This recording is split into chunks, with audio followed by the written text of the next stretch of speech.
तर नमस्कार मंडळी, मी मयू आणि माझ्या डेली ब्लॉग मध्ये तुमचं स्वागत आहे. तर सकाळी उठलो आणि आधी मार्केटमध्ये गेलं. तर तुम्ही विचार करत असाल सकाळी काम धंदा सगळं सोडून मार्केटला काय केली, दुसरं काय हो बायांचं तेच काही काही असतं ना मागे राहिलेलं. मग काय कालचा कटाळा आज आला जीवावर, मग गेले मार्केटमध्ये. राहिला होता भाजीपाला आणायचा, गेले भाजीपाला आणायला.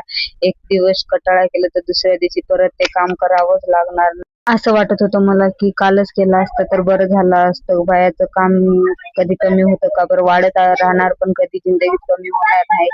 असो चला. तसंच घेतली तरकारी भाजीपाला घेतला सगळं आणि घराकडे निघालो.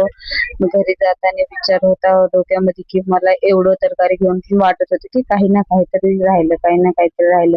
मग घरी आल्याला समजलं की मिरचीच नाही घेतली. मग काय घरी येऊन विचार करत बसले होते. मग काय ह्यांना म्हणले चला परत, हे बोलले एवढं कसं समजत नाही, गेलं तर मग काय घरी येऊन केलं स्वच्छ. ऍपल धुवून गेलं म्हणजे ते खात खात खेळणार आणि माझं काम होणार. मग त्याला देऊन खाली बसून घेतलं आणि मग मस्त आतरण झाडून पूर्ण स्वच्छ घर करून घेतलं.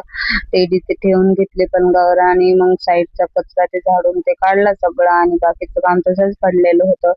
मग काय घड्या ते चांगलं केले. ते छोटीशी पिल्लूची बॅग माझ्या ते ठेवली आणि मग गॅसकडे गेलो. गॅस स्वच्छ घासून ते घेतला आणि त्यामध्ये मधात पिलू पिलूचं लुडबुड मधात चालूच असते ना. मधात आला रडत रडत, मग घेतले आणि मग परत त्याला काहीतरी खेळणी देऊन पप्प केले. खेळत होता तो.